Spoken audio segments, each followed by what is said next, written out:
Boring, high-octane affair between the Saints and the Chargers. A paint-swapping game in Pittsburgh, as expected, as two 5-1 teams, the Giants and Steelers, met in Heinz Field. Do not miss the highlights of that game coming up. And no Tom Brady, no big whoops so far for the New England Patriots. No Brady, but they're 5-2 and tied atop the AFC East, halfway through the National Football League regular season in 2008. And welcome to NFL Game Day. So pleased that you can be with us. Rich Eisen along with Steve Mariucci and Deion Sanders. Week 8, guys. No Sunday night affair. So we're deciding to make it a 2-hour. 2 hours? NFL Game Day. You ready? I got 2 hours with my moochie. Let's go for 3 here. Why don't we? 120 minutes of action. Let's get started right now with this game in Dallas. The Buccaneers coming in against Wade Phillips' Cowboys that had been swooning, and now Jeff on a defense that's been beat up on the field and in the media. And Garcia was solid between the 20s, guys. He finds Michael Clayton inside the red zone, but Tampa Bay couldn't find the end zone. Could not find the end zone. We call it prime out here on just a plain old first down play. Why? Yeah, plain old first down. Why? Because you got to get T.O. the ball, like Coach reiterates every week. But you throw T.O. the ball in a cover 2 where the corner is rolled up. Bad play. Brad Johnson should have checked out of that play. Now let's go to this particular drive. End of the first half when the Buccaneers began to shoot themselves in the foot. Up 6-3 Tampa. And that's a horse collar penalty on Rondé Barber on 3rd and 12 to keep the drive alive. It was invented in Dallas, wasn't it? 3rd and 3 plays late. Williams. Well, here's another Roy Williams, the active one on Dallas. That's a catch by Williams, but a pass interference penalty on Phillip Buchanan arrived a hair too early on 3rd and 5. Fresh set of downs. Next play, 24 seconds to go. Brad Johnson was struggling for much of the day, and then they would be bailed out with penalties by Tampa Bay. That was an illegal contact penalty on Aqib Talib on that play. So it's a new first down, 3rd penalty of the drive for John Gruden's defense. 2 plays later, Johnson to Patrick Creighton, 13 yards, and you watch Cato June come into your picture and bash one big offensive lineman, Mark Colombo, right there.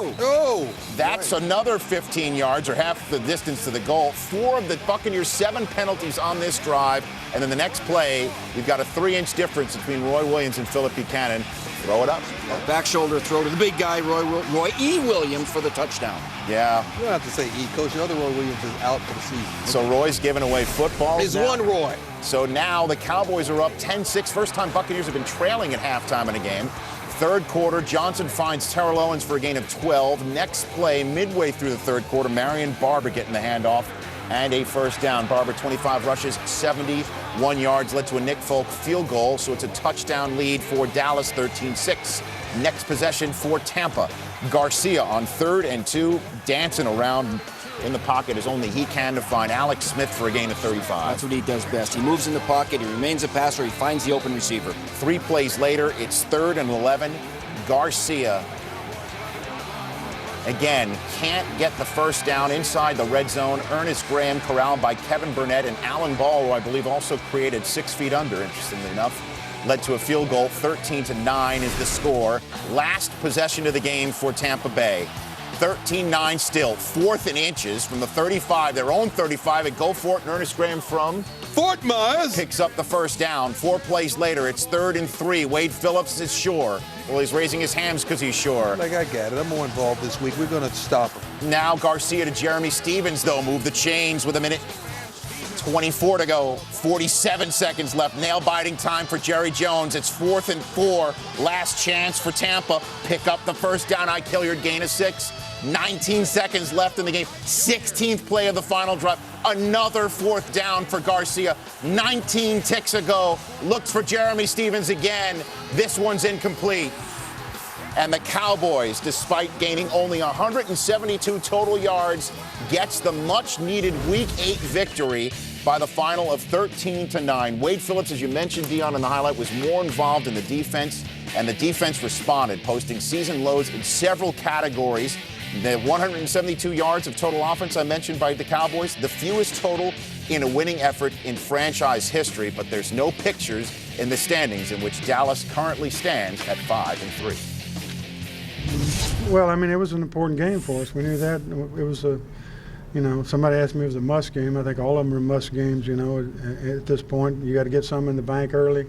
I think everybody knows after the bye that we're going to be a lot stronger, but you know, we got to get to the bye and try to win some games here, and that's what we did this week, and we're going to try to do the same next week. Right now, you know, Brad's our quarterback for one more week, and then we got the bye, and then, you know, then we go from there. Obviously, I think it was great for Roy to get his first touchdown, and obviously present another a weapon on the other side of the ball. So I think once we get this other game out of the way, and then the bye, then I think we'll be explosive as we need to be.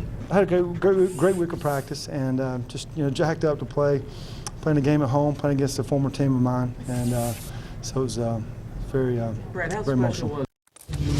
Well, Terrell Owens mentioned getting this other game out of the way. It's only at the Giants next week other before game. the bye week. And Brad Johnson looked jittery again. I mean, well, jittery is probably the wrong word. Rusty, let's put it that way. Yeah. And so the offense, Terrell Owens finally led the Cowboys in receiving a game. First time this year, only 33 yards. Mm-hmm. The defense, though, looked a lot tighter, would you not say, Deion Sanders? How do you assess the Cowboys right now? Still off balance, especially offensively. 3 for 15 on third downs, and that's unbelievable. Only average 2.7 yards per carry rushing, with Barber with 25 carries. That's not good at all. We thought this going into the season, this was one of the best offensive linemen in the game. One of the largest, but best. But they're getting their butts kicked. Flozer Adams is getting his butt kicked out there on the left tackle, the right tackle, Colombo. These guys on the right side, they're not playing well at all. I can't place the blame in totality on Brad Johnson because he's not getting time to throw the ball. We can't get T.O. Bad play calling as well. But defensively, I like what Wade did. He said, I'm only known for defense. So my defense is shot, that means I'm shot, so I'm going to get involved. I like that. Well, when your offense is out of whack like they are right now, as you mentioned, you got to win on defense, which they did today. The Tampa Bay with Jeff Garcia, that Tampa Bay offense can score some points when they need to. Wade Phillips was brought there to Dallas to continue that 3-4 defense. Well, he knows it well, but when you go a coordinator to a head coach, sometimes you lose touch of that. You're not in that meeting room every single time installing the defense, making the calls on game day. He's doing that now. He needs to do that because that's his forte. Right. He's the expert at that, not another coordinator that he's brought up and he's training. Wade, you got to stay with the defense because that's what you do best. But wasn't it the case that he was able to come away from that because they were scoring so many points on offense so that he could give a lot of responsibility to Mr. Stewart on defense, but now they're not scoring any points? The defense is vital. Yeah, I found that happens with coaches. You bring them from say a position coach to a coordinator, and all of a sudden that position is not getting coached as well as it used to be because that guy was great at it, and now he's got a broader responsibility, a more broad responsibility. That you have to keep that in check when you move people up so they don't lose touch with that former position or responsibility. And on offense, an injury that we'll be keeping an eye on NFL Total Access all week is Jason Witten, who had a rib injury. He hardly played in this game. He went back into the locker room twice, only 8 yards receiving. Of course, Tony Romo won't be playing in New York next week. And more on the Dallas game still to come on this 2-hour edition of NFL Game Day. How did the Giants fare leading up to that Cowboys game next week? They had their only loss of the year at Cleveland. They had their hands full at another AFC North team, and no AFC North team just alone, the Pittsburgh Steelers as well. An offensive shootout as Carolina came off its bye week, but they were on the East Coast where they have a hard time winning. Steve Smith and the Carolina Panthers coming back in that one, and we go abroad, across the pond, as they say, for a jolly good game between the Saints and the Chargers. You're watching 2 hours of NFL Game Day, people. Work with us, not against us. Stay with us.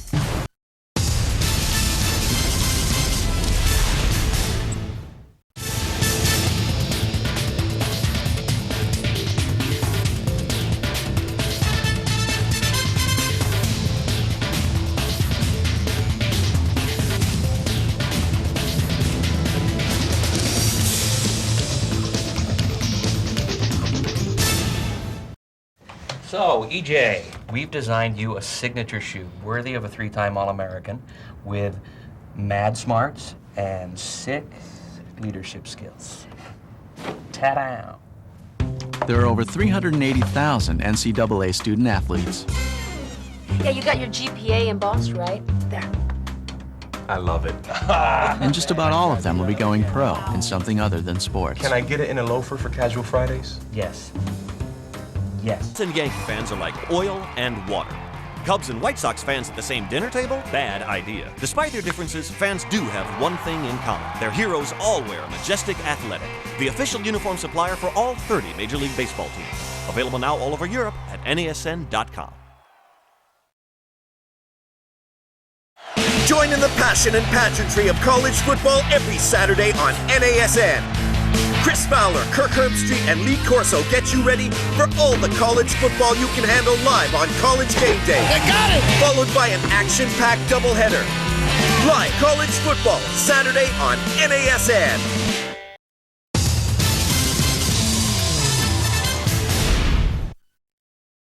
Leading 5-1 Buffalo Bills in Miami, taking on a 2-4 Miami team in desperate need of a win to keep this surprising 0-8 campaign alive and well. First play of the game, Chad Pennington up top to Ted Ginn, and this was a tone setter on the day. He's off the milk cart. They've been waiting for Ted Ginn to come into his own. There's the Wildcat. Uh-oh.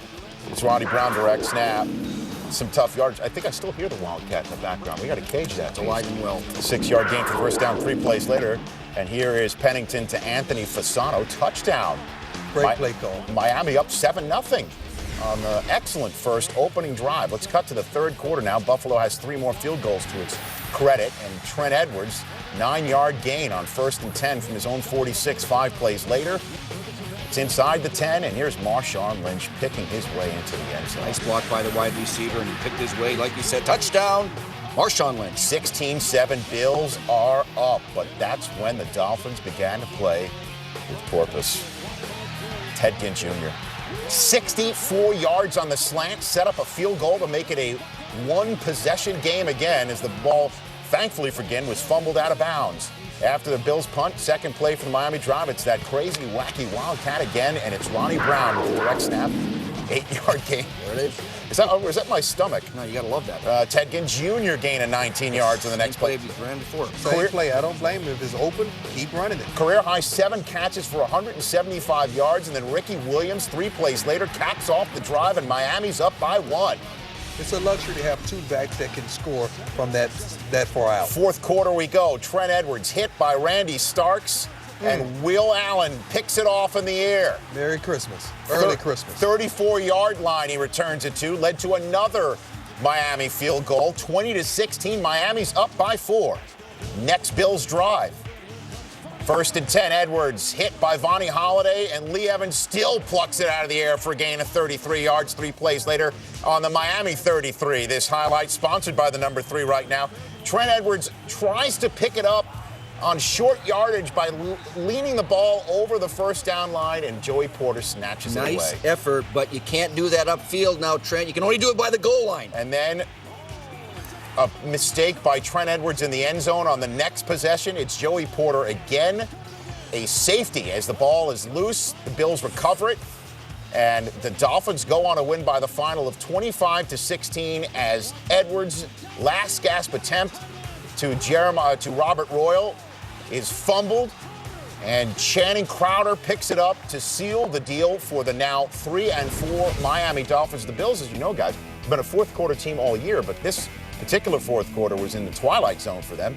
Interception, fumble lost, safety, fumble lost, muff punt, fumble lost for 5 consecutive possessions in the fourth. That's not how you win football games. No, it's not. But these 2 teams are both very much improved over last year. Well, that was the Bills' first division game this season. Speaking of much improved, the Lions aren't that. Hate to say it. Clinton Portis, league's leading rusher in Detroit. First quarter, Lions with the ball after a Redskins fumble. Redskins up 3-0. Dan Orlovsky to Calvin Johnson. To get it to the big guy. 31-yard gain. Next play, speaking of milk carton, this is Rudy Johnson. Taken to the end zone. Go. I make a game of it. I think first points in first quarter, that is an alarming stat. And then later in the game, apparently, Jim Zorn talking to Clinton Portis. He's saying, I'm the coach, I run this show. Well, Portis was upset, apparently, that Sean Alexander was the tiptoe burglar? He was in the game, and you know, we move forward to the third quarter now, when it's a nice Chris Cooley 17-yard gain on 3rd and 6 with Detroit up 10-9, and Santana Moss a 50-yard score to put the Redskins up 16-10. Fourth quarter, Lions in punt formation. Now, we show you this only if what? It's a boo-boo. Or a great Are you going to the house? And now, house call. We show you what it is. Wow. Santana. Where's the punter? Becomes right there. The first Redskin in team history to come up with a punt return and a receiving touchdown in the same game. Never happened before. That's history. Make the first guy miss. First guy miss. And then You the gotta, second guy. You got to be able And to then the break third the guy. tackle. Redskins went for 2 but failed to convert. 22-10 is your score. Fourth quarter, Orlovsky to Calvin Johnson out of the backfield. And we've got a game. 22-17. That's your score. 3:30 remaining. 2nd and 6. Clinton Portis. 6th play of this drive, and Portis is busting loose. Now, can we all just get along? That's what he's saying right there on the bench. Mr. Zorn, Coach Zorn, let me call the plays. You remain to be the player. I'm running this show. What another day for Clinton Portis in this game. 48 seconds remaining. Lions down by 8. 4th and 3. Orlovsky tries to make something happen, but London Fletcher with a nice collision on Calvin Johnson to end the final Lions threat, and the Redskins now improve to 6-2 in the National Football League season. Steve, let's take a look at what presented by Verizon Wireless, and you'll coach him up. Let's talk about Jason Campbell's up to. Jason Campbell now 230 throws this year alone without an interception. And that's so important because the Redskins are not winning games by a lot of points. This is their widest margin of victory, 27-17 today, all season. He hasn't thrown interceptions. Let's take a look at what he does well. Take a look right now with the play action right here. And they have a good run game, so play action is going to be good. But he's got backside pressure. He's got front side pressure. What do I do with the football? I'm going to step up. I'm a strong guy. I can break this tackle, and I'm going to get the ball out to Todd Yoder for a nice first down. Good awareness in the pocket. Now, talk about awareness. I got a free safety, Dion, walking up now. I need to get my backs changed so I can maximum protect this thing. I love when you change your voice like that. Well, watch this guy. He says, get the formation. He's responsible for formation. He's going to max protect this thing. Both backs are going to check their side before they get out. It's just a 3-man route. Sets his feet. Nice throw to Antoine Randall for a 31-yard gain. That's the way to manage the protection and the formation. Jason Campbell. And how about this? He knows it's blitz. Why does he know it's blitz, Dion? Because the guy's over the top of that receiver. That's a giveaway to get it. That's a giveaway. Set my feet. Huh. He gets, look at the defender, jumps a little bit. Now I'm going to avoid. I've got to be able to avoid and throw. Reset my feet again, and I'm going to throw the ball down the sideline to Santana Moss for a 50-yard touchdown. This kid, Jason Campbell, is making great progress. That's a coach him up by Verizon Wireless, Rich. But this guy is making strides. It's not just the interception record, but he's getting good over the ball, in the huddle, audibles, playing the game. Good job, Jason. And if he throws a pick in any of these games, they've been playing some tight games, have they not? I mean, the fact that he's not turning it over is perhaps a major reason, or along with Clinton Portis leading the league in rushing. Yeah, they're 6-2. They're 6-2. Yeah, they're 6-2, but they got a 5-point win, a 7, a 2, a 6, a 2, a 3. I mean, they are winning close. They're not 6-2 if he's throwing interceptions. And Portis joins O.J. Simpson as the only players in NFL history to have 2 different streaks over 5 games of 120 yards rushing in one game, along with, it's unbelievable what he's doing. And now we move to a commercial break and get ready to show you the Carolina-Arizona highlights. A big comeback in this game worth noting.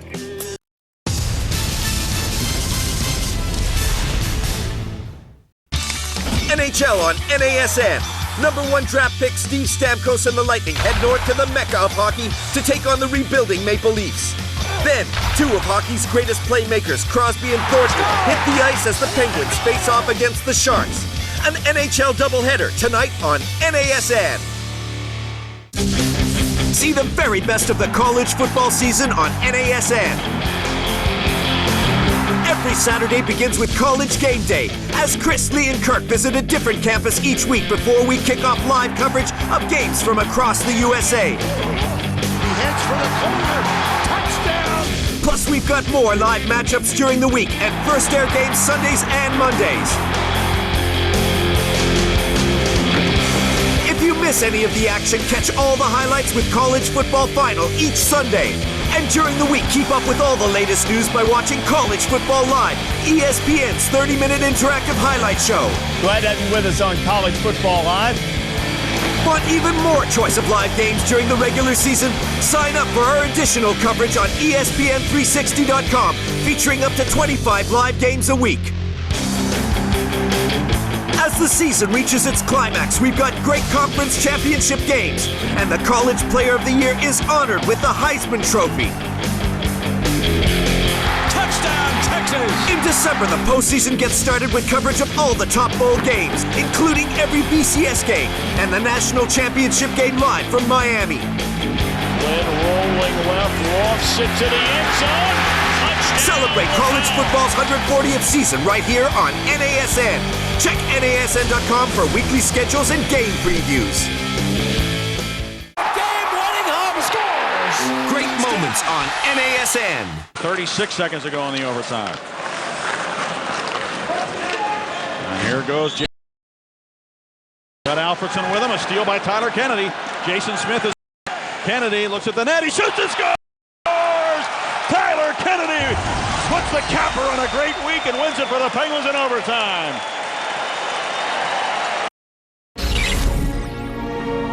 It was a day like any other in Moscow.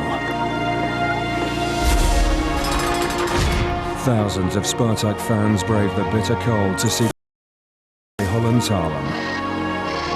Spartak were winning 1-0 when minutes before the final whistle they scored again. What ensued can only be described as one of the greatest tragedies in football. The Soviet media called it an accident in which some were injured.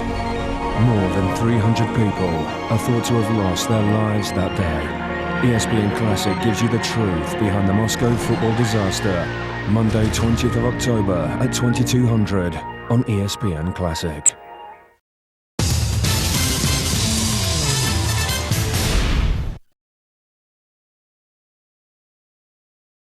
Coast, something had to give, right? Something. Well, maybe not. Here come the Panthers out with smoke.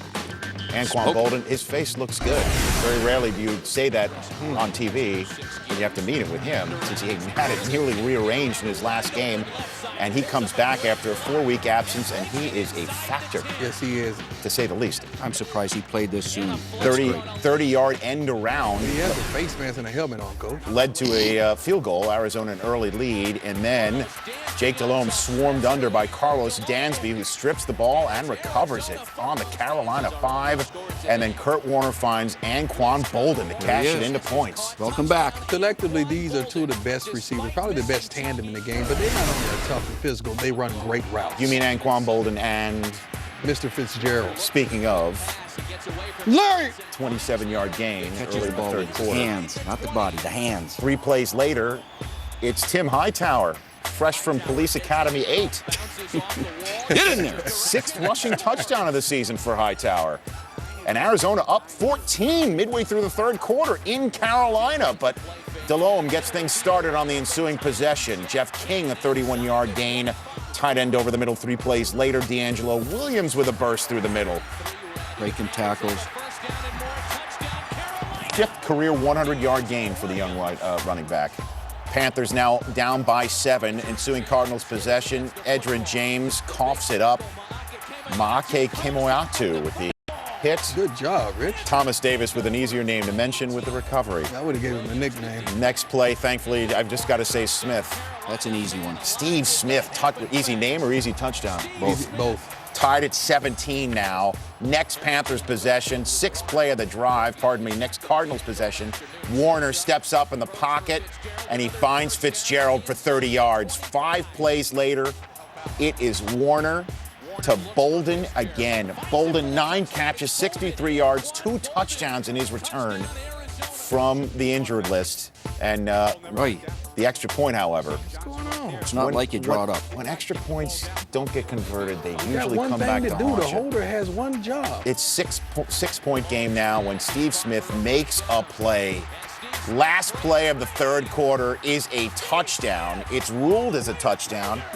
How did he not step out of bounds? Coach Wisenhunt throws the red hanky, says, let's see if he stepped out of bounds, because it's right in front of the coaching staff. Now, the heel didn't go down. Not the heel. He's on the toes. Well, it's ruled as a touchdown. I guess they didn't either see his heel touch or saw anything that could overturn the call on the field, and it's a 1-point Carolina lead again because Arizona did not convert on the extra point on its previous touchdown.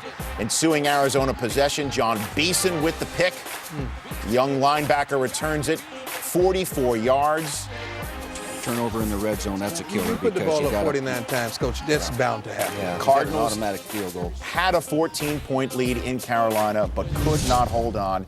So Arizona is at 4-3, still atop an otherwise anemic NFC West. Meanwhile, in the NFC South, Carolina is 6-2 with a one-game lead over Tampa, which you saw at the top of the show, lost in Dallas. Steve Smith, 3 straight games now for 100 yards and a touchdown, at least, in a game against the Cardinals. This guy kills the Cardinals, and he's been killing it overall this year. Yeah, he makes this team go because he's so good off the jam. He's so good when you back off him from playing off position as a cornerback. You got to bump him and put a safety over top, and that allows you to have the running game. What I like about this kid, he got suspended earlier this season, and that is not indicative of a leader, but he is a leader. I think the suspension truly helped this guy go to another level. Not only does he run great routes, he's tough, he's tenacious, he runs inside, outside, got great hands to run back kicks, but he's a dog. What I mean by a dog is when there's a fight that breaks out, you want him on your side because he can get it done. There's no question what you're going to get from Steve Smith every Sunday. I would say Ken Lucas would say the same thing.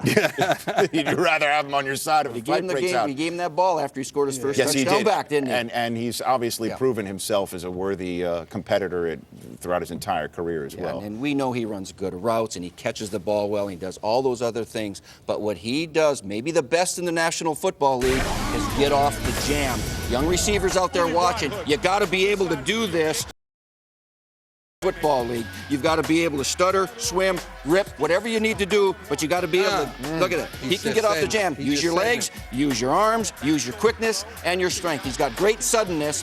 Look at this. He can do that, and that guy's not going to slow him up. You got to try to, he's got to separate. He can separate at the line of scrimmage or in the intermediate. That's where he separates himself from the rest of the receivers in the league, at the line of scrimmage. And it's all good for the Panthers right now. A bye week at 6-2 with a game lead atop the NFC South, so they can get well and sit and stare at their standings for all the next 7 days. When we come back, across to London, a big game played in Europe. 2 teams at 3-4 coming in. Saints and Chargers.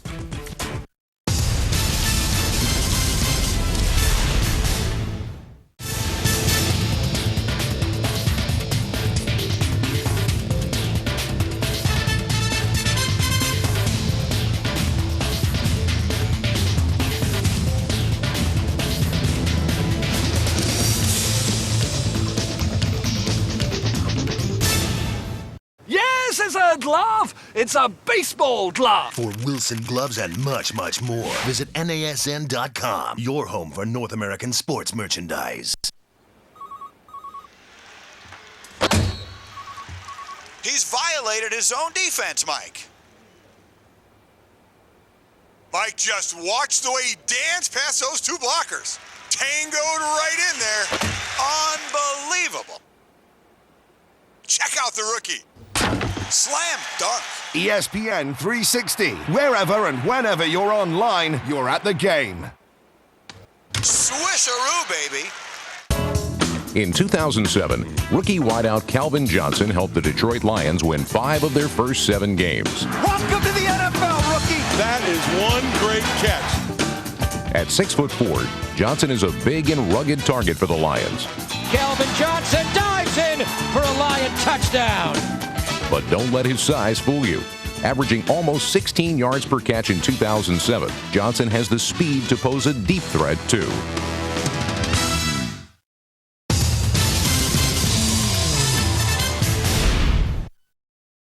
We're only 1 quarter through this 4-quarter, 2-hour program, guys.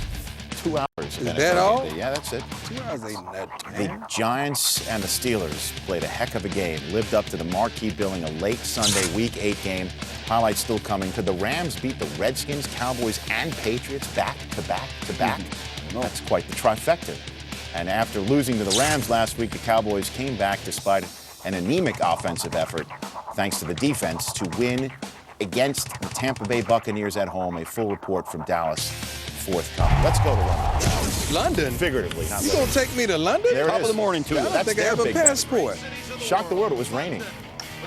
Lining up for the fish and chips. That's where you'd be, right, Steve? Fish and chips? At the pub. Is that where you'd be? No. Drew Brees bringing his red-hot game to Wembley. We pick it up second quarter. Saints after a field goal, kicking off, leading 9-3 to Darren Sproles, who puts the ball on the turf.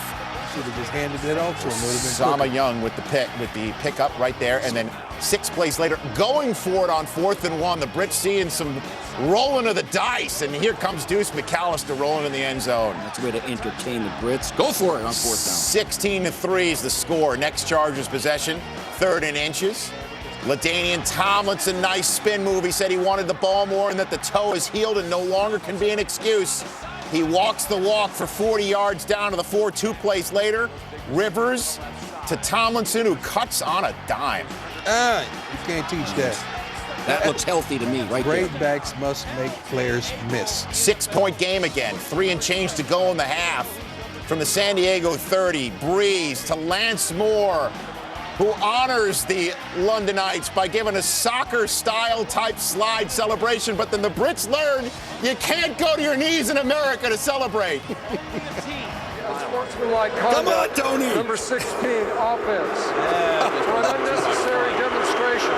This 15-yard penalty will be assessed on the kickoff. They're booing. They're booing Mike Pereira and That's how I Tony. feel. That doesn't sell across the pond. Let them celebrate. 23-10 before halftime. Antonio Gates initially ruled out of bounds, but a little zebra conference shows that they make the right call eventually. 2. That's a touchdown.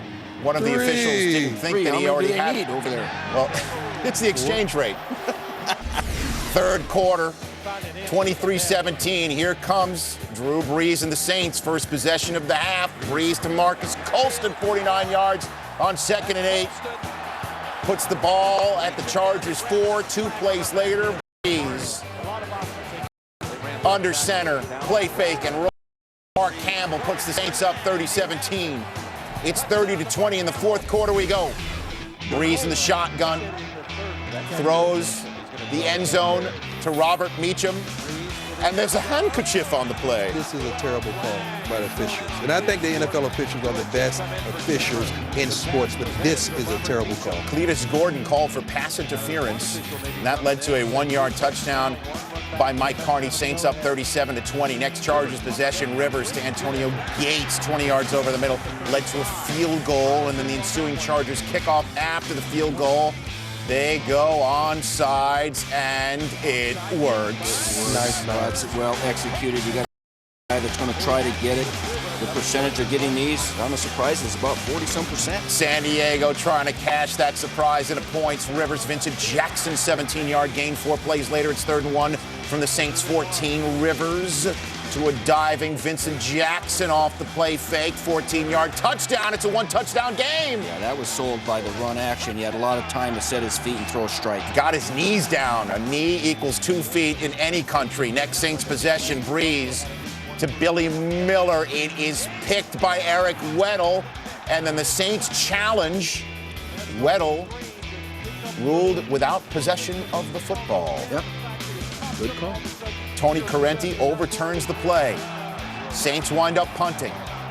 Norv Turner does get the ball back. After a San Diego holding penalty, it's 1st and 20 from their own 12. Rivers to LaDainian Tomlinson, who had 19 rushes for 105 yards and a 23-yard gain on this pass out of the backfield. 4 plays later, it's 4th and 2. 2 minutes and change to go. Rivers has to go for it. Down 7. Antonio Gates picks up the first down, 11 yards. 1:18 left in the game. 3rd and 15 from the New Orleans 32. Rivers. Tip drill. Jonathan Vilma picks it. Go down. And that seals the deal, right? You think so? Well, there's 14 seconds to go. The San Diego using all its timeouts, and Breeze decides to go for the safety. The poor Brits probably wondering what is happening. What is that rule? Well, it's a safety. Threw it out of the end zone, and that means it's a 5-point game, and Darren Sproles has a chance to run it back. Oh, boy. And he's taken down with 1 tick left. Sean Payton thought, I'm going back to America, but no, there's 1 tick left. Rivers throws in the end zone. It's a Hail Mary in London. And the Saints breathe a sigh of relief, winning 37-32. How long do you think that flight back to San Diego is going to feel? as the Chargers face this bit of reality. 38 teams have started 4-4 and reached the playoffs since 1990. Since 1990, only 5 teams have reached the playoffs after a 3-5 start. That is how important this game was in London for the Saints and the Chargers. Our Mary Strong reports from Wembley. It was a big win for the Saints here in London. Their high-powered offense came out firing. They were desperate for a win heading into Sunday 3-4, and quarterback Drew Brees made sure they got one. We're at a stage now where hopefully this can springboard us on to, win after win after win. And, who knows? Last year, the New York Giants, rattled off a bunch of victories after they won here and ended up being Super Bowl champs. So certainly we're a long way from that, but we just want to take it one step at a time. The Chargers find themselves at 3-5 at the halfway point of the season. They take a very long trip home and say they'll use a welcomed week off to figure out what has gone wrong. I think the bye is going to help us. I think mentally and physically it will help us. And we have another season. We have an 8-game season coming up, and we'll get back and get ready for that. It's a tough one to swallow, and 3-5 with a 13-hour flight ahead of us doesn't make it any better. So we'll find out about us. I say it all the time, but we truly will after this one. The Saints' victory is bittersweet, with several players reportedly testing positive for banned substances. One of the players in question, Deuce McAllister, says the process has been going on for some time. I guess you guys just found out about it, at this point. But, whether it's, whatever happens, that's what's going to happen. We've hired counsel. He's going to do his job to, kind of put the case together. And however the NFL rules, that's what it'll be. The matchup here in London was not only a success for the Saints, but also for the NFL. The field that both teams were worried about survived an intense offensive game, and it was exactly what they were hoping to give the fans here in the United Kingdom. From Wembley, I'm Mary Strong, NFL Network. Yeah, I mean, again, the folks who were over there in London, last year's Giants-Dolphins game, only 23 combined points. This was a 69 combined point effort. But back here in America, the reality is that San Diego will be on its bye week at 3-5. Denver at 4-3 leads the division. Will play Miami at home next week. So it's feasible that the Chargers will be down 2 plus games in division, because they already lost to Denver. Steve, is it really time to hit the panic button in Southern California at this point? No, San Diego Chargers don't want to be 3-5. They ended up 11-5 last year, and they're basically underachieving, but they can still win that division, because Denver's a team that got them already. They can win that division. They're only a game and a half behind. New Orleans really had to win this game because they're having to stay up with Carolina and Tampa. They're a little further out, so New Orleans being 4-4, much more important. But the Chargers have got to get it together, and I think they will as the second half of the season progresses. I saw you nodding your head when I asked about the panic button.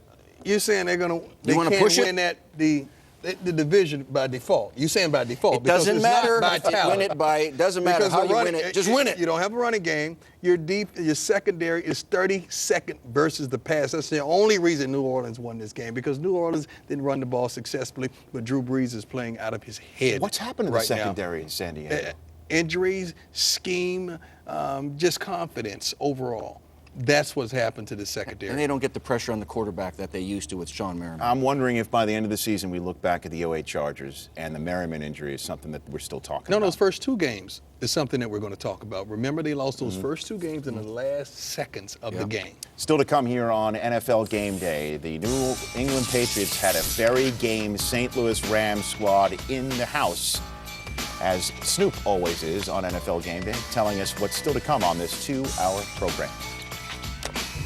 Hey, I bet you wanna.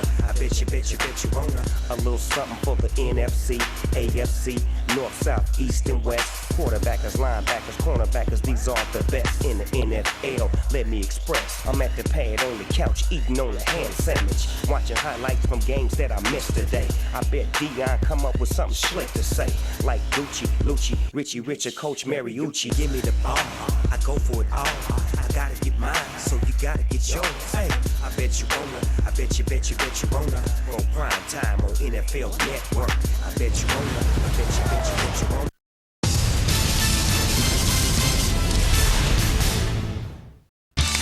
NHL on NASN. #1 draft pick Steve Stamkos and the Lightning head north to the Mecca of hockey to take on the rebuilding Maple Leafs. Then, two of hockey's greatest playmakers, Crosby and Thornton, hit the ice as the Penguins face off against the Sharks. An NHL doubleheader tonight on NASN.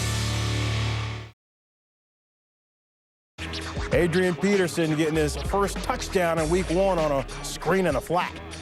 Watch this. Peterson caught 35, runs through the defense, and he's gone. 20, 10, touchdown, Adrian Peterson. That's his first National Football League touchdown. It went for 60 yards, and the 4-4 was in play for the final 40.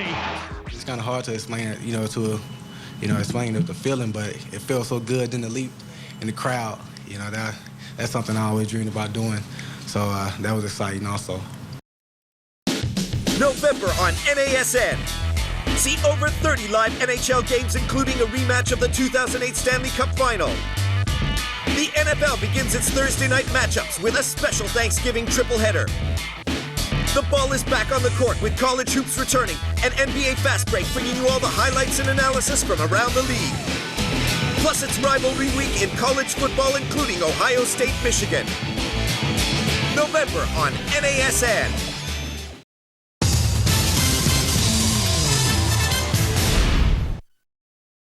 With Jim Haslett as the interim head coach, but no Steven Jackson in New England. Now, that's a problem. Matt Castle starting after a 3-touchdown performance last week on Monday night. Down 3-0. It's very simple sometimes when you've got Randy Moss. Throw it to him. 800th career catch for Randy Moss. 800 balls? 4 plays later, Sammy Morris inactive. So who's going to carry the rock? Ben Jarvis Green Ellis, everybody. Ben Jarvis Green Ellis? Is that his whole name? Ben Jarvis Green Ellis. London and Pittsburgh have their Big Ben. New England's got their Big Ben Jarvis. First name Ben Jarvis? Mark Bulger has this young rookie, the first wide receiver taken off the board in the draft this year. Donnie Avery had a big catch against Dallas last week, a near 69-yard score, and a robot. Coach did that in his high school reunion. Yes, I did. So Bill Belichick watching the Rams take a lead in the second quarter. We're tied at 10, 19 ticks left in the half. This is what the Patriots always would do with Tom Brady at the controls, score right before heading into the locker room. Randy Moss, nice 30-yard gain, led to a Patriots field goal to go into halftime up 13-10. That's your score in the third quarter. Castle looks for Randy Moss again. He should. But Oshimogu Otagwe, they call him OJ for short, with a pick that led to a Josh Brown field goal to tie it at 13. That's your score. On defense. 2 possessions later. Third and short. The Patriots give it to their Big Ben Jarvis, who stopped. 4th and 1. Bill Belichick's going to roll the dice. Why not? And he's going to roll the dice with Ben Jarvis. Give it to Ben Jarvis. And he slipped. So it's a turnover on downs, as they say. Next play, Rams 1st and 10. Bulger to Donnie Avery. He makes some of the best adjustments on the ball that I've seen all season long. 6 receptions, 163 yards for the rookie. Led to a Rams going up on a field goal. We're tied at 16 midway through the fourth quarter. Number 16 to number 81. 23-yard gain from Moss. 7 receptions, 102 yards in the game. And then Matt Castle to Kevin Falk, who's Mr. Everything. Yes, he is. He's trusting. Matt Castle is growing up every week. He's trusting his receivers to make plays and spreading it around. 23-16, a minute 26 left in the game. 11th play of the last drive for the Rams, trying to tie the game. Bulger, Delta O'Neal picks it. And the Patriots hang on to win this game 23-16. It's the first career fourth quarter comeback win for Matt Castle, as the Patriots played a perfect game penalty-wise for the first time in team history. Your guy, Wes Welker. I love me some Wes. 4th player in NFL history with 6 or more receptions in the team's first 7 games of the season. Jim Haslett, his first loss in the ledger as a Rams interim head coach. How about the New England Patriots? A couple weeks ago on this show, after they got waxed by the San Diego Chargers, Steve, you were saying it was shades of your Niners team that lost Steve Young, won a few games early, and then lost how many games? 11 or 12 games? Let's not bring that up. All right, Steve. Let's not be specific then. We just lost our mojo. But what about this New England team, how they haven't lost their mojo? They're 5-2. Yeah, in the they AFC East. lost their quarterback, but luckily now Matt Castle's not a true rookie. He's been around for 3 or 4 years learning under Tom Brady, and you know what? He's starting to play and gaining confidence. He's getting better every week. The team is rallying around him a little bit. There's 5-2. That's an interesting story right now. But when Tom Brady was gone, I said it was over because Tom Brady is everything. He's not just a quarterback. He's your team leader. But the thing about Tom Brady being absent, it gave everyone else a chance. It gave everyone else in the NFL hope, because I was thinking this Patriots team that was 16-0, pretty much 18-0 until the last one, right? That they were going to come back with a vengeance and say, you know what, we're going to atone for that Super Bowl loss and we're going to dominate this year. But they're still ahead because the division is bad. The division is bad. Can you honestly say it's not? Not yet. They're 5-2, tied with the Bills, who we'll see, as we saw earlier in the show, lost to Miami. And New England's at the Colts next week. So London's Big Ben won because of a big game. New England's Big Ben Jarvis won. Could Pittsburgh's Big Ben take on the big bad Super Bowl champs and beat them in Heinz Field? And highlights of that still to come. And the Oakland Raiders, it was Ryan v. Ryan on the defensive side of the ball.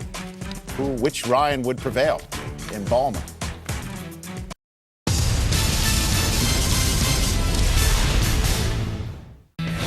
NASN, the #1 source for all your NFL coverage this season. We kick off each week with Sunday NFL Countdown, followed by up to 3 live games, including the top matchups from across the league. Mondays continue with 2 first-run games, followed by NFL Primetime and Monday Night Countdown with all the top stories from Sunday and all the buzz leading into the live game on Monday Night Football. Don't miss all the latest news, analysis, and features weekdays with NFL Total Access. Plus bonus coverage with NFL Game Day, Top 10, and Who Is. And come playoff time, we've got you covered with even more live games as the AFC and the NFC crown their champions with the wild card, divisional, and conference championships. And the greatest game of them all, Super Bowl 43, live from Tampa, Florida. Plus your annual trip to the Pro Bowl in Hawaii. The NFL this season on NASN. It's really only $2.59. They hate it when I do this. Check it out.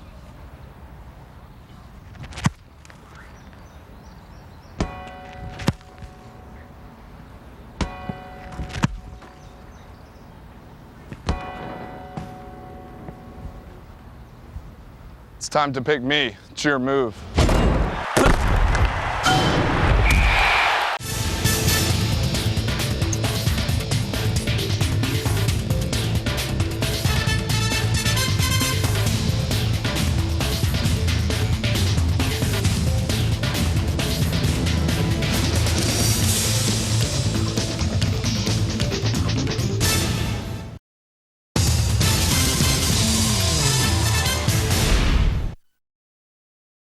Elbow injury, it's increasingly looking like Ryan Fitzpatrick is the Bengals starting quarterback for the rest of the season. Taking on Andre Johnson in the resurgent Houston Texans. Here comes Jacoby Jones on a punt return after Cincinnati punts after its first possession of the game. 73-yard score, and guess what he's running, Rich? A nice moment with his mama. To his mama! Second time this season, he's run straight to his mama. Well, glad she sits in the end zone. Andre Johnson had the Bengals defense crying for their mama. Crying uncle, mama, whatever.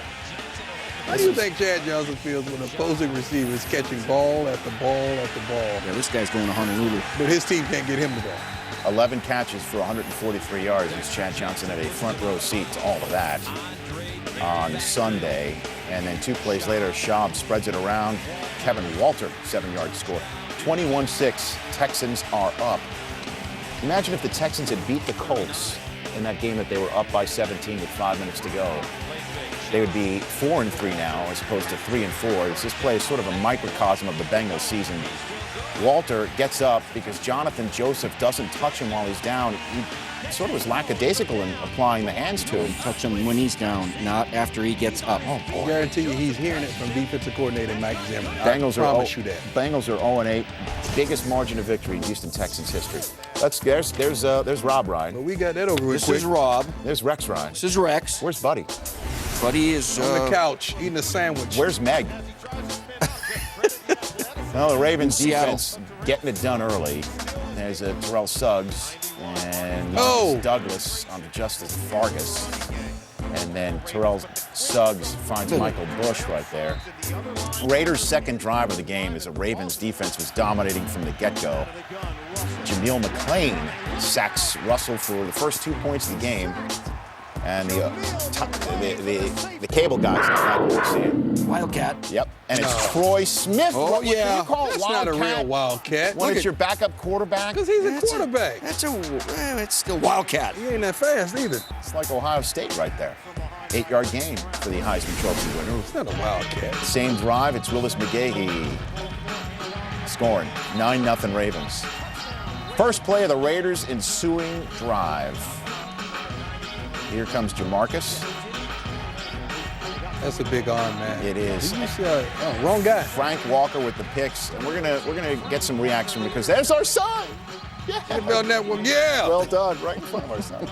9 plays in the Ravens' ensuing drive. Joe Flacco to Demetrius Williams, 70 yards wide open. When you have that much time to throw, I will credit that offensive lineman in Baltimore Ravens. Not only are they run blocking well, they are pass blocking as well also. We're going to call a prime out on the ensuing kickoff. Yeah, please. What are we doing? Ladies and gentlemen, do not adjust yourself. This is not crazy. It's not ludicrous. This is flat out ignorant. Johnny Lee Higgins. What was he thinking? I think maybe he's a punt. I don't know. You can't coach that. Third quarter now. You don't coach that. 19-3. Troy Smith back in the game, and who's he looking for? Joe Flacco lays out. Got it. Oh! 43-yard reception. Out of the shotgun, that's where you can do this. Now he sneaks out of there like John Elway did a few thousand years ago. Get there, Joe. What do you think the film study coverage is going to be looking like for the defender on that play? Are they going to kill him in the field? It led to a Matt Stover, Stove Diddy field goal, 22-10, and Joe Flacco with his legs. He does it with his And legs. he runs over a safety. He's a pass receiver, he's a runner, and he's a rookie quarterback. And he's looking for a phone deal. Yeah. 29-10. He's like, I did that? Buy low, sell high. For real? Ravens are 4-3 in the AFC. Who would have thunk? As for the leader of the Ravens division, the Steelers, again, had their hands full with the Giants in town. Highlights coming up.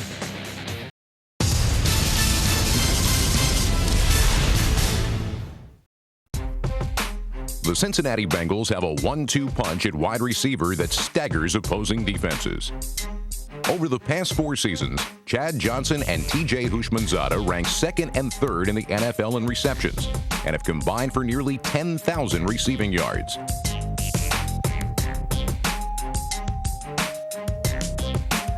In 2008, they hope to finally rack up some big numbers in the postseason.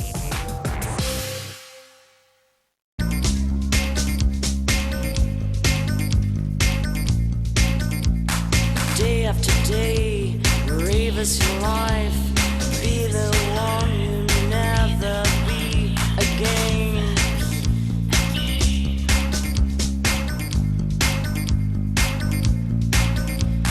Day after day, brave as your life, be the one you never be again.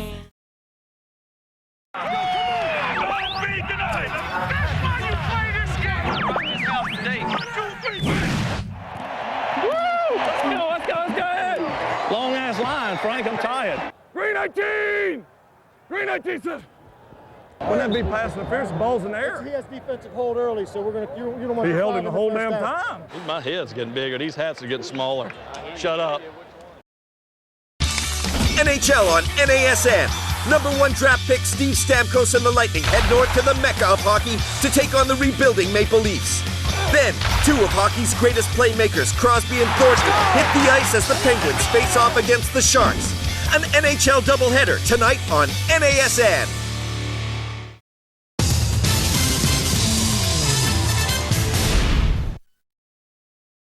And I'm not trying to tell you something, guys. It's going to change. It's not like that, okay? But I want you to understand where I'm coming from. Mike Singletary's first post-game press conference as a coach was a doozy. That's an understatement. Don't miss that. We'll play that at length later on in the show. We've got highlights also of the Eagles and Falcons in Philadelphia. The Jets and the Chiefs went down with one of the final plays of the game. The Chiefs gave the Jets quite a scare in the Meadowlands. And then more from Dallas as the Cowboys came up with a must-win, right? We call it must-win against Tampa Bay on Sunday. Full. That is still to come on NFL Game Day. Bye.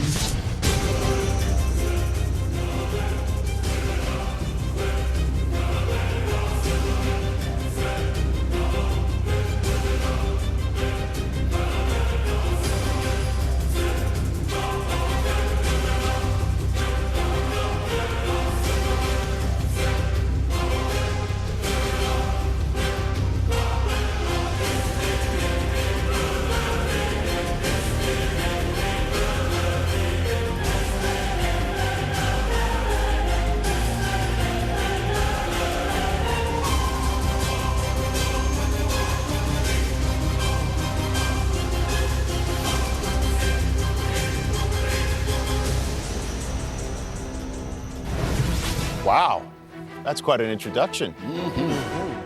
Roethlisberger and Manning have jammed quite a bit in their first 4 seasons of National Football League action. They came in the same draft in first round in 2004. They both have Super Bowl rings, and they both have 5-1 teams facing off against each other on Sunday. Former Steeler Plexico Burress did not start this game. He missed the mandatory treatment session. That's because they lead in the division. That's why Tom Coughlin. And he has a long-term contract, Tom Coughlin. Couldn't do that. That's why you could do stuff like that. First possession of the game for the Steelers.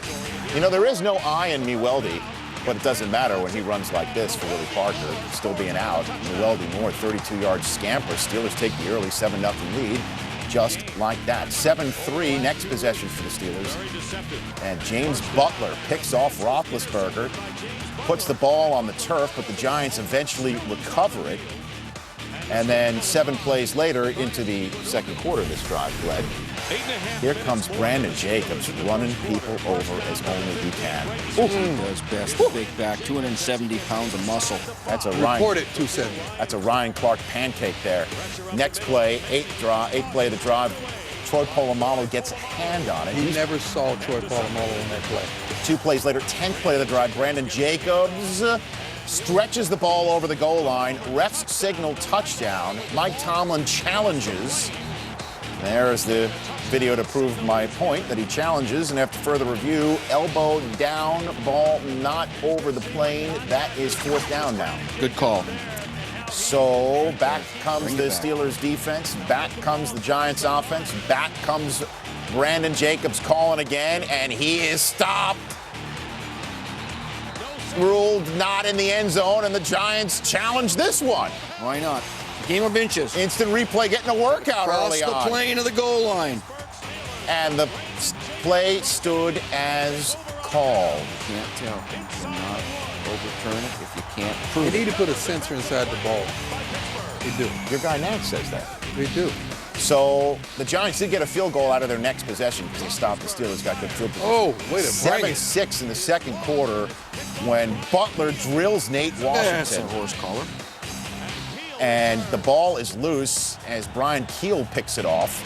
Giants take over. 6 plays later, there's Plexico Burress on 3rd down. Ike Taylor stops him before the first. The Giants get another field goal, settling for field goals instead of scores in the red zone. 4 trips inside the 20, just 9 points early on in this game for the Giants. Third quarter, Roethlisberger to Nate Washington, instant points as Butler gets turned around now. And Washington's in the end zone, and Pittsburgh is up 14-9 on a 65-yard Big Ben to Washington strike. Fourth quarter we go. Eli Manning getting vocal on the sideline. He has a C on his shirt. He's supposed to. Steelers have the ball to start the fourth quarter. 4th and 4 from the Giants, 34 and going for it. Roethlisberger escapes the rush. Corey Webster picks him off. Roethlisberger's 3rd pick of the game. 4 plays later, 3rd and 9 for the Giants. Kevin Boss, nice spin move, picks up the first down.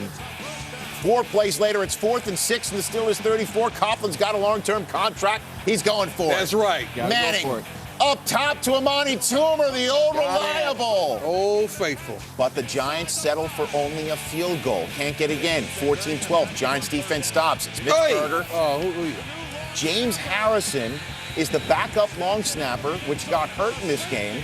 So Harrison's not used to this. No, that's amazing. And the punter was hurt also. Mitchberger was hamstrung a bit. So the Giants are now tied after that safety, getting the ball back. Steve Smith on 3rd and 7, 25-yard gain. 2 plays later, 2nd and 2.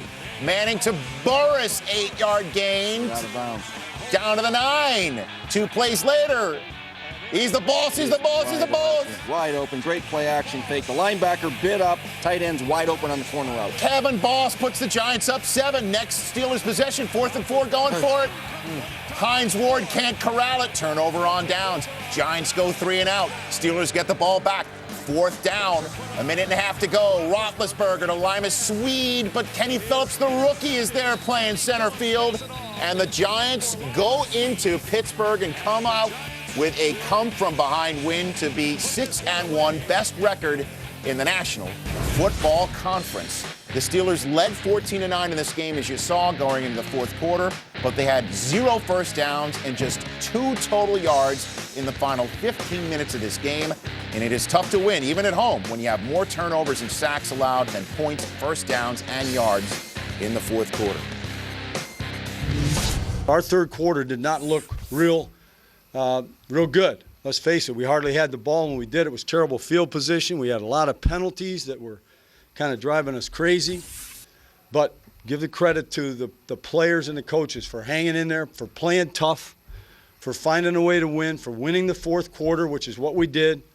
And when the situation started to turn and we really started to get pressure on the quarterback, he didn't have a lot of time to maneuver the ball down the field. That's a championship caliber football team, not only from a talent standpoint. They show great football character. They fought. I thought our team fought. They made more plays than we did, quite simply. And we came up short. We'll accept that, and we'll take this as a learning experience. It doesn't go down easy. It's tough to swallow, but we will. And we'll march forward as a team. All right, guys, we're in week 8. All offseason we heard the Giants, sure they won last year, but it was a fluke. Let's be honest. People were always saying that about the Giants. Still are. But my question for you is, they are 6-1. Yes. They've won in Pittsburgh. Yes. Eli Manning and this offense is playing efficient football. Brandon Jacobs is the most bruising back in the National Football League, hands down. How can you not say this is the best team in the National Football League and the team to beat halfway through the regular season? Because there's a team by the name of the Tennessee Titans that are undefeated, that are pretty good. But they didn't win the Super Bowl last year. They didn't win the Super Bowl. That was last year. Key word in that sentence was last year. What I would say about the New York Giants, they were very successful today versus the #1 defense in the league. They held this offense to 1 or 10 on 3rd down, 0 for 4 on 4th downs. And they only had, the Pittsburgh Steelers only had the ball for 25 minutes in this game. That says a lot about the New York Giants. But it all goes back to my old buddy, Eli. Can I trust Eli? I know there's a C on his chest. I don't know what that means. They call it captain.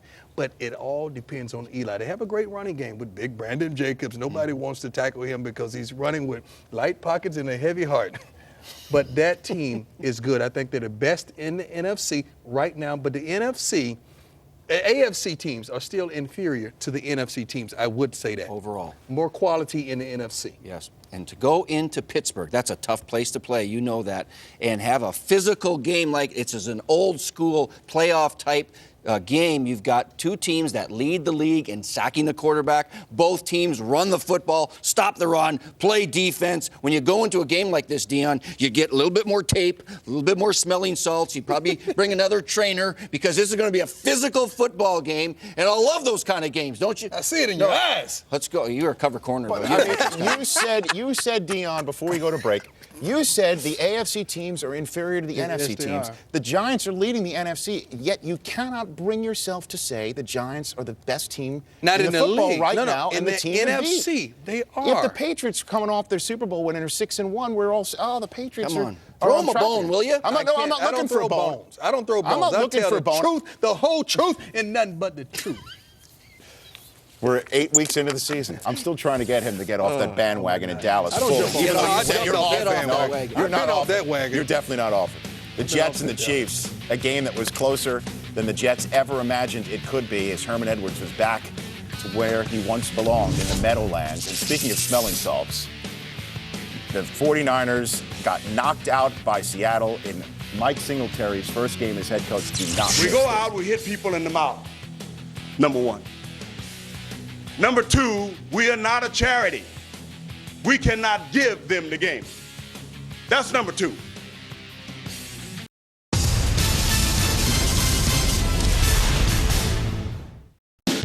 November on NASN. See over 30 live NHL games, including a rematch of the 2008 Stanley Cup Final. The NFL begins its Thursday night matchups with a special Thanksgiving tripleheader. The ball is back on the court with college hoops returning and NBA Fast Break bringing you all the highlights and analysis from around the league. Plus, it's rivalry week in college football, including Ohio State, Michigan. November on NASN. See the very best of the college football season on NASN. Every Saturday begins with College Game Day, as Chris, Lee, and Kirk visit a different campus each week before we kick off live coverage of games from across the USA. He heads for the corner. Touchdown! Plus, we've got more live matchups during the week and first air games Sundays and Mondays. If you miss any of the action, catch all the highlights with College Football Final each Sunday. And during the week, keep up with all the latest news by watching College Football Live, ESPN's 30-minute interactive highlight show. Glad to have you with us on College Football Live. Want even more choice of live games during the regular season? Sign up for our additional coverage on ESPN360.com, featuring up to 25 live games a week. As the season reaches its climax, we've got great conference championship games, and the College Player of the Year is honored with the Heisman Trophy. Touchdown, Texas! In December, the postseason gets started with coverage of all the top bowl games, including every BCS game and the national championship game live from Miami. Glenn rolling left, lofts it to the end zone. Celebrate college football's 140th season right here on NASN. Check NASN.com for weekly schedules and game previews. That's deflected. What a save! What a save by Lundqvist! Hendrick, Lundqvist flashing the quick glove. Last season, I led the league in shutouts. But it doesn't matter. I don't care if I turn away 1,663 pucks. What keeps me up at night is the 160 I didn't.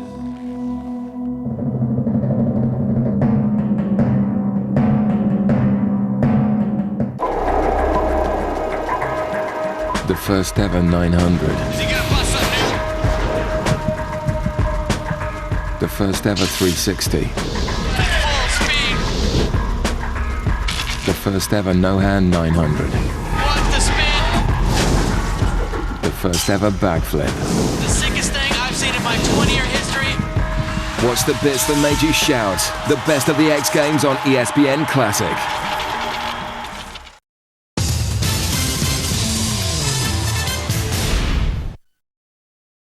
Mike Singletary's first game as head coach. He's been waiting a long time for this chance. Taking over from Mike Nolan, who was fired on Monday.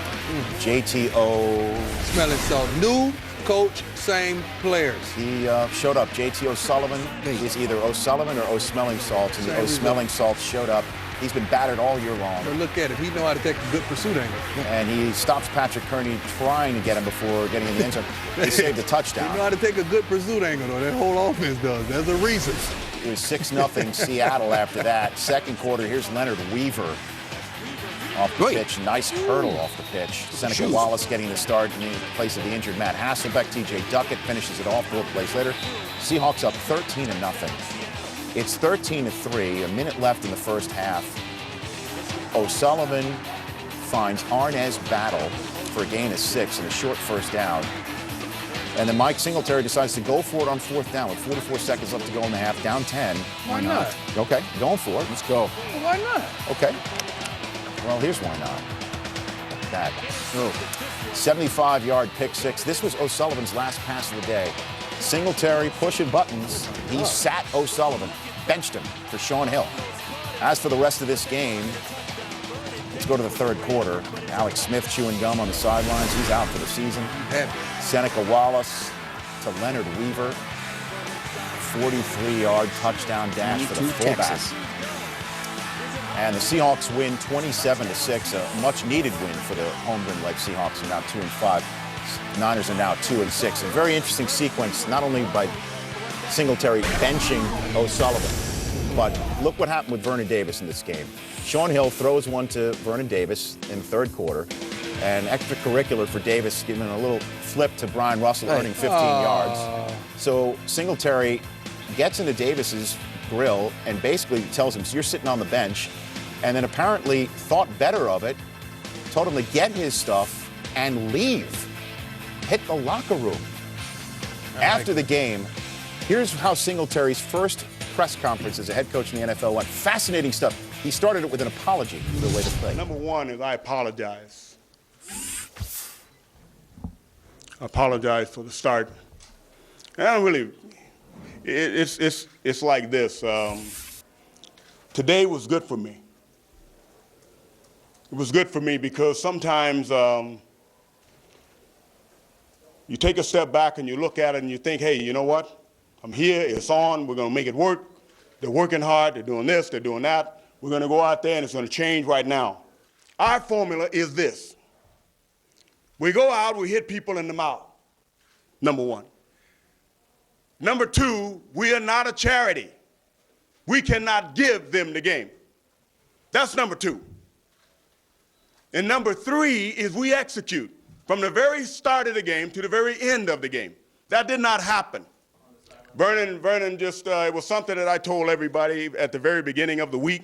I will not tolerate players that think it's about them when it's about the team. And we cannot make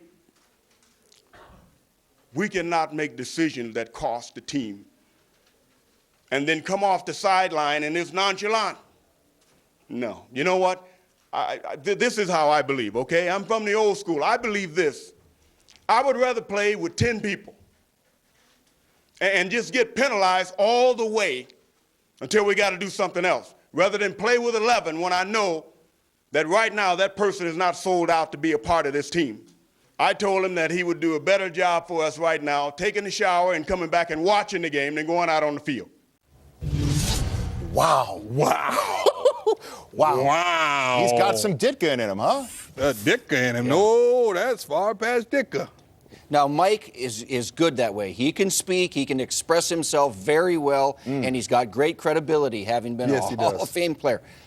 He can't tackle, he can't throw the ball, he can't catch it, he can't avoid those penalties. The team has got to do that. Now, he made a statement today. He's going to try to get their attention, but he can't play the game for those guys. Well, a couple questions. Hold on a minute. First of all, should he have been doing that, Steve? As a head coach, I mean, you know how the media works and how words can sometimes be thrown back in your face. Forget us. No. I mean, because this is the way things play in San Francisco has a lot to do with whether or not he gets this job on a full-time basis. Most of the time. Should he be talking like that about a player in public? Most of the time, you leave those things in-house. You know, you're going to lecture the team or the player that you need to in the locker room or in the meeting room and not bring that similar speech to the general public. That's most of the time. But he's trying to get everybody's attention here and do it a certain way, and you got to let him do that. He's got, 8 games left to see if he can turn it around and get their attention, and that's his way right now. Let him do it and see if he can get some wins. Ain't no rules in coaching. Ain't no rules in dealing with the media. You deal with the media the way you feel like you need to deal with the media. The problem is he was a Hall of Fame player. So he has an expectancy that players going to go out there and give it their all, play their butts off, and fight to the end. The problem is some of these new school players don't do that. This is not a fresh new incident. I can see in his voice and his tone there's frustration with this kid for the entirety since that kid's been there. That's not nothing new. That's not a fresh wound. That's old. And he was fed up and he's tired of it. Now he's the head coach. He's saying, you know what? I've been sitting up there watching this mess for weeks up under the tutelage of Mike Nolan. Now I'm going to do something about it because I'm not going to have it because it counts on his record now, Rich. This is not on anybody else's record. This is his record. He's 0-1 as a head coach. It'll be nice fodder for discussion in their bye week. I love it. Cool theme. Brett Favre and the Jets 260th consecutive start for Favre, taking on Tyler Thigpen of Coastal Carolina. First quarter, Favre, scoreless game, Jericho Cotchery crossing route, 21-yard gain. Favre put it up 40 times against a team that gave up 300 yards rushing at home last week. What you trying to say, Coach? What you trying to say, Rich? I'm not saying. I'm just saying. It worked out to Leon Washington right there for a touchdown. Jets up 7-0 early as Washington followed the convoy on a well-set-up screen that Washington sort of bailed out, plucking it out of the air. This guy gives a lot of players in college hope, undersized players, that they can make it. 17 ticks left the first quarter. Brandon Flowers with the easy pick. Favre's 9th pick of the year. Yeah, the same reason you love Brett Favre. You despise him at times. Second because he takes chances. Well, how would KC do after that pick? He'll turn it into points.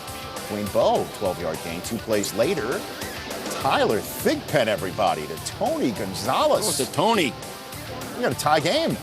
Just keeps extending his records with receiving yards and touchdowns for tight ends. Favre and the Jets offense struggled at home against Kansas City. Favre picked off by Jared Page here. And then there's a wide open Cotchery. Look out. Favre, 2 picks in the first half, although 12 of 17 for 134 yards. Tied at 7, just 2 minutes to go in the half, and here's Leon Washington breaking loose. That's what they need to do now to get this run game going. He and Thomas Jones have got to carry more of the load. Jets up 14-7 after that 60-yard scamper. I'm not saying, Dean, I'm just saying. What you saying? Chiefs' next drive, Jamal Charles, however, right before the half. This young running back with a 30-yard gain as LJ is benched again. 4 plays later, 30 ticks left in the half, 3rd and 13. Tyler Thigpen, everybody. Dwayne Bowe picks up the first down.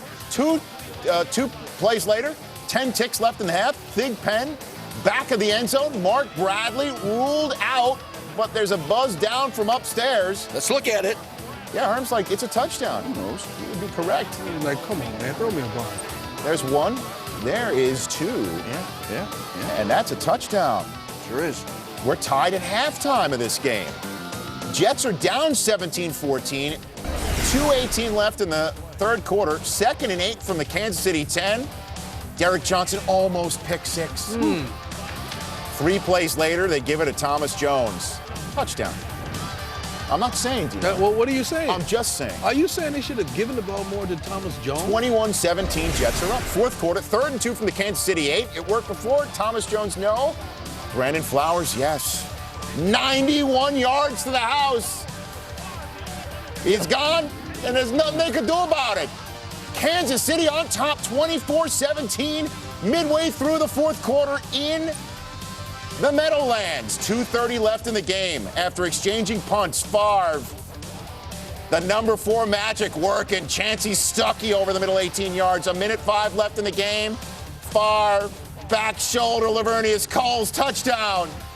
What a throw. What a one-hand catch by Coles for the win. And the Jets breathe a sigh of relief, improving to 4-3. Next up at Buffalo next week. Big game for the Jets then. The Cleveland Browns and Jacksonville Jaguars played a late game that went down to the very last drop.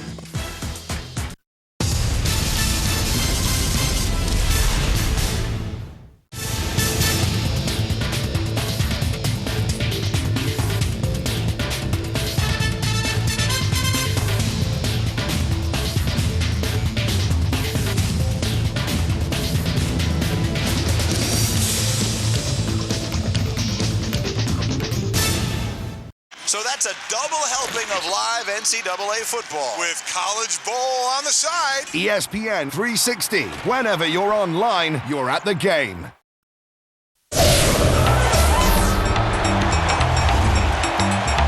That's me. That's how I run the ball. And he gallops inside the 30. And he gallops into the end zone. He breaks the tackle. And Adrian Peterson is loose. Peterson, touchdown, Viking.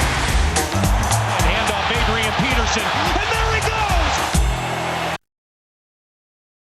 Gentlemen, start your engines. Let's go get him. Good luck. All right, driver, tighten your belts up. Ready? All right, man, here we go. These cars off. 2, 1, green flag. NASCAR Nationwide Series, the Memphis 250, this Wednesday only on NASN.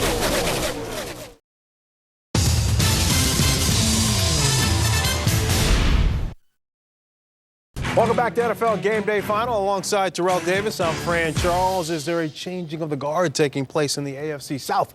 Let's take you to LP Field in Tennessee for the Titans and the Colts. Titans looking to improve to 7-0 for the first time in franchise history. Colts had won 7 straight on Monday night. The Colts down 3-0 in the first quarter.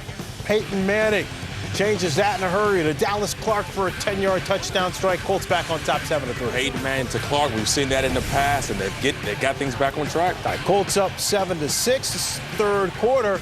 It's Manning to Clark. They had misfired on the play before, but hook up there, 14-6. Titans, though, come right back. Kerry Collins to Brandon Jones for 15 yards to the Colts, 2.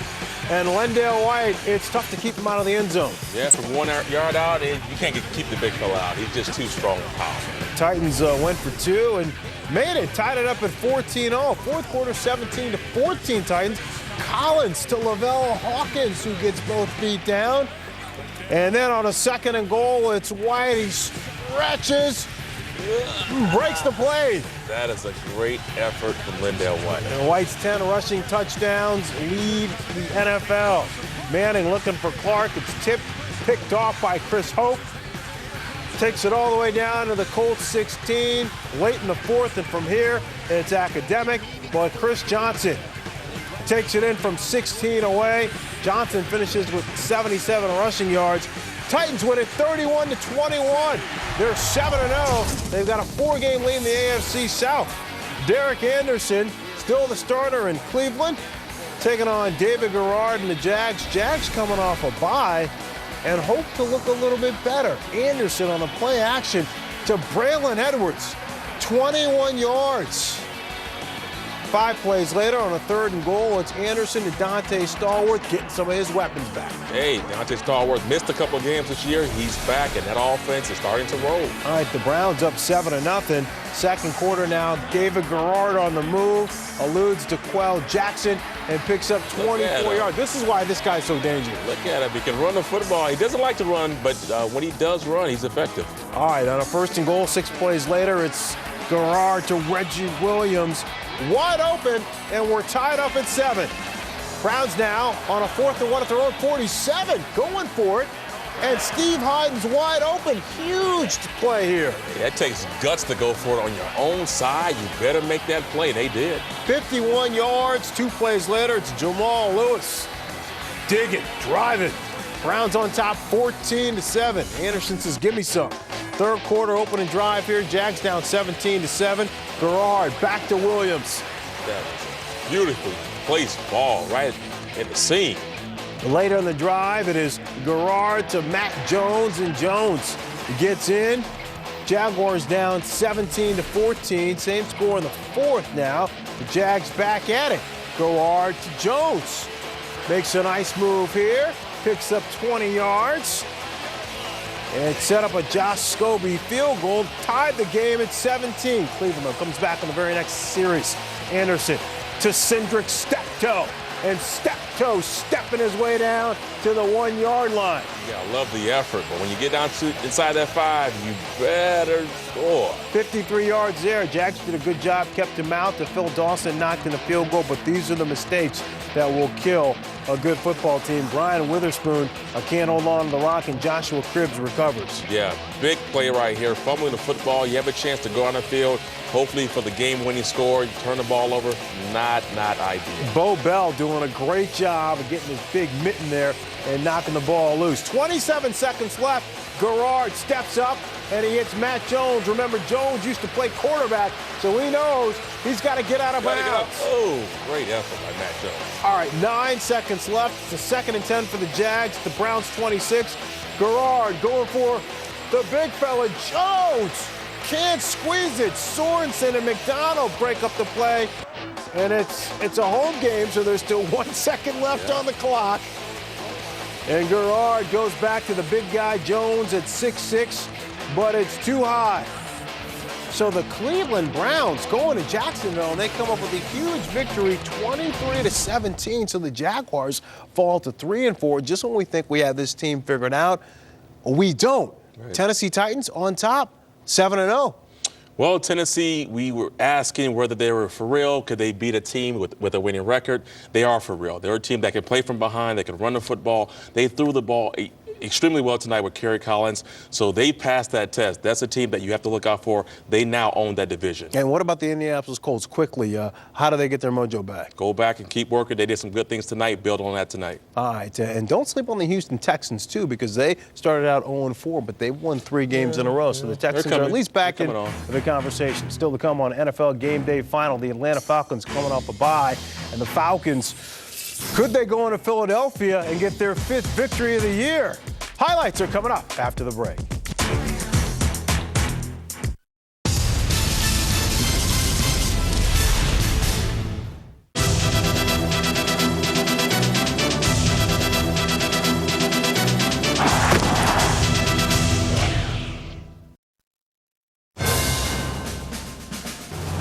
Heward, pump faking. Now he looks to the middle. He's got time to throw. Corner pattern. Tony Gonzalez has now tied for the all-time NFL touchdown receiving mark for a tight end. They play fake, throw it right side for Gonzalez, and the catch is made! It's a catch for Canton as Tony Gonzalez, his 63rd career touchdown catch, the most by any tight end in National Football League history. Game-winning home scores! Great moments on NASN. Now all of a sudden the offense has started to kick in as well. High fly ball, socked to left. This one very deep. Gone! A 3-run homer. And it's back to being a mausoleum here at Fenway Park. That has put this ball game out of reach. 8-1 Tampa Bay. Rocco Baldelli, the kid from nearby Rhode Island, which has to be an absolute thrill for him, as a young man saw many games at Fenway Park. As a little leaguer, made a bunch of trips here. How about this trip around the bases?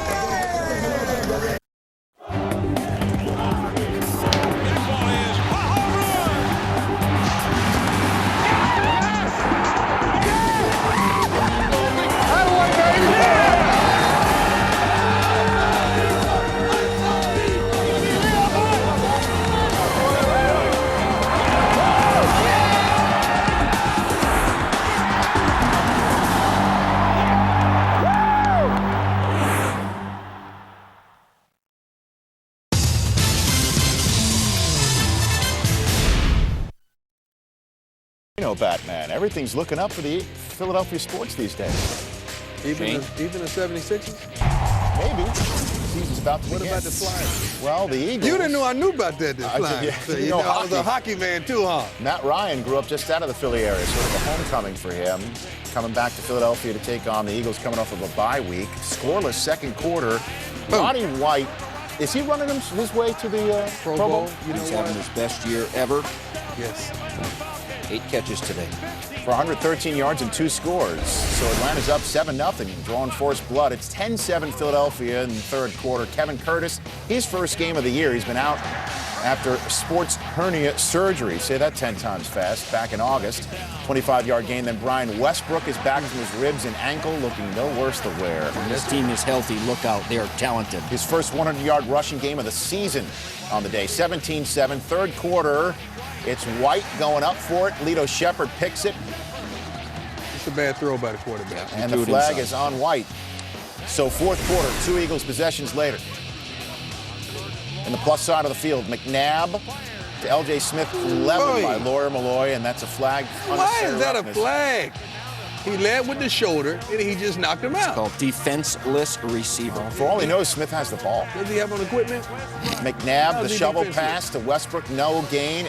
Would you believe it? McNabb comes up short on, they've had short distance issues on the goal line all season, so Andy Reid's got to kick a field goal, 20-7. 5:15 left in the game. Ryan to Jarius Norwood. 20-yard gain down to the Philly 20. Nice play by Norwood. This guy's good out of the backfield. He returns kicks. He does a little bit of everything. We call that quality concentration. 6 plays later, after the Falcons converted on a 4th and 5, it's White again for the score in the back of the end zone. Perfect throw, nice and high in the back of the end zone. 20-14, and now the Eagles are going 3 and out and forced to punt. Atlanta can get the ball back now, and then you have a chance to win. Right. And it's called a muffed punt by Adam Jennings. Mike Smith would love to challenge this, except he's out of timeouts. He used all the timeouts to try and get the ball back. Hold the flag. Going for a biscuit. So he can't throw the flag, and this is not a muffed punt. It looks like Jennings never touched it. When does he touch it? He did. Huh? Well, Mike says he didn't touch it. And the problem is that he's out of timeouts. He can't even challenge. You think that kid went to the sideline and told him that he touched it? So the Eagles get the ball back. Please, Instead of Atlanta getting the ball back with a chance to win it, the Eagles get the ball and then seal it with a Westbrook 39-yard scamper. And the Eagles are still undefeated in the Andy Reid era, coming off of a bye week. Andy Reid, a perfect 10-0 off of the bye week, and he's the 17th coach in NFL history now with 100 wins in his first stint as a head coach. The Eagles, the 7th franchise in NFL history with 500 wins now, and Donovan McNabb becomes the 8th quarterback in NFL history to rush for 3,000 career yards. And after the game, our Kara Henderson intercepted McNabb. You guys started off a little bit slow, then you got poked in the eye. You're running for first downs, and you scored 20 points from that point on unanswered. What clicked in for this offense? Well, I don't know. Maybe when I got poked in the eye, I was able to see things a little bit better. But you know what? I think what we were able to do was kind of open our offense a little bit more. In screen game, we got Kevin involved a little bit, Deshaun, get LJ involved early, which was very big for us. When you do things like that and get a rhythm, you know, you get a chance to put points on the board. There's no way that Brian Westbrook could be 100% with broken ribs, but he played so well. How different is this offense to run with him in the mix? Well, you know what? We've shown what we can do with Brian out, with Buck running the ball. But, you know, it's another added dimension when you have a guy like Brian back there, obviously in the run game and pass game. It's a comfort level, so to speak, I guess. And what we're able to do is open up our offense and run our plays. And when you got a guy like Brian where, you know, either you can check it down to him or he opens up so many opportunities for other guys as well. And for our offense, it really showed today. None of us are really fully healthy. But that's what NFL football is all about. You got to battle through some injuries and keep your head up and move forward. Well, and yet another Coach 'em Up presented by Verizon Wireless. I put the question to you that Kara just put to McNabb, Steve. Yeah. How nice is it to have Brian Westbrook back? Pass protection is the most difficult thing for a running back. My guy's getting taken by my offensive center. Well, I'm going to take the looper. Take a look at Croy Bierman right here. Right here. Brian Westbrook pass protects as well as any back in the National Football League because he's willing. Take a look on the run now, 95 week. He gets up in the hole, and Lawyer Malloy is going to make the tackle. I'm going to drop my shoulder pad and break this tackle. I'll set up my block, dip inside here, and let Deshaun Jackson tie up this corner just enough for me to dip outside and score a 16-yard touchdown. How about in the passing game? This is two jet scat halfback option. I'm going to go one-on-one against Keith Brooking here. I can sit down if it's zone. That's my first choice. Or I can take a right, or I can take a left. I'm going to run it off of this guy. You can't cover me. Give me the ball, Donovan. I'm going to go make a first down. They trust this guy as a pass protector, a runner, or a pass receiver. He's a versatile guy, and that's a Coach 'em Up by Verizon Wireless. You love it when he gets a sponsor. Verizon Wireless. You nailed it. You nailed it. The Eagles are 4-3. They're heading to the Seattle Seahawks next week, and they keep pace with Dallas, Washington, and the Giants, which all won on Sunday. So I guess we can still say the NFC East is the best division in football. They are. It is. It is. And how do the Eagles play in this mix? Do you think that they have a chance to win this division? They're 4-3, 2 games behind the Giants, who they haven't played yet. No, I think the Giants are the best team in this division, then Washington Redskins, then the Eagles, then the Cowboys. Honestly, I think the Cowboys are at the bottom of the barrel right now. But you think Philly can jump in there and make they can. Push, right? This is when they have Kevin Curtis and Westbrook and all of their weapons healthy, they are a dangerous team. They can beat anybody. And if they haven't played the Giants, look out. It's going to get close. Atlanta 4-3 in that NFC South. They're at the Raiders next week, also a 2-5 team. So the Dallas Cowboys came up with the win that they needed. We will return to Dallas for more on that win in Big D for Dallas.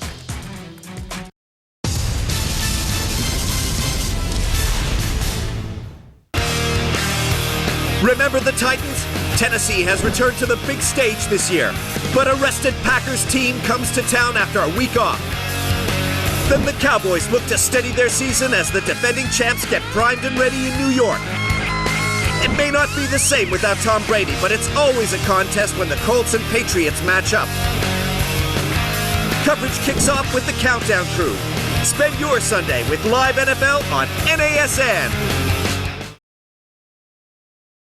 Edwards takes off. Look at his speed. And he does